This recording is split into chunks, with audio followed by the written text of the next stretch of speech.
احمد و نصلی علی رسول الکریم۔ آئین آف نالج کے معزز سامعین، السلام علیکم۔ عید قربان پہ یہ عام مشاہدہ ہے کہ لوگوں کی اکثریت گائے کی قربانی کو ترجیح دیتی ہے۔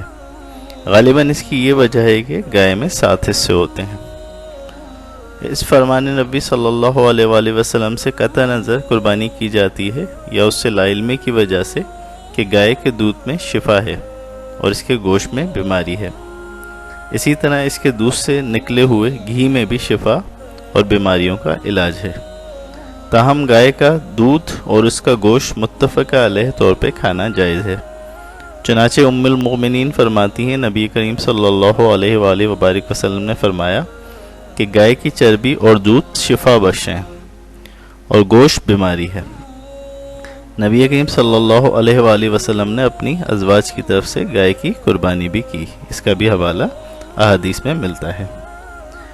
ایک اور حدیث میں امام طبرانی ذکر کرتے ہیں کہ رسول اللہ صلی اللہ علیہ وآلہ وبارک وسلم نے فرمایا کہ گائے کا دودھ شفا بخش ہے، اس کا گھی علاج ہے اور گوشت بیمار کن ہے، یعنی گوشت بیمار کرنے والا ہے اور اس میں تندرستی نہیں ہے۔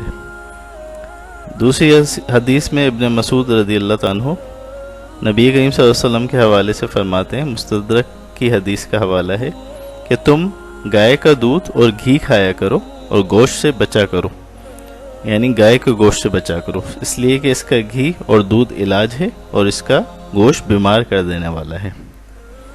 ایک اور حدیث میں عبداللہ بن مسعود رضی اللہ تعالیٰ عنہ سے روایت منقول ہے، حاکم اور ابن حوان کا حوالہ ہے۔ نبی کریم صلی اللہ علیہ وسلم نے فرمایا، اللہ تعالیٰ نے دنیا میں جو بھی مرض اتارا ہے اس میں سے ہر ایک کا علاج بھی نازل فرمایا ہے، تو جو اس سے ناواقف ہو وہ ناواقف ہے اور جو جانتا ہے وہ جانتا ہے۔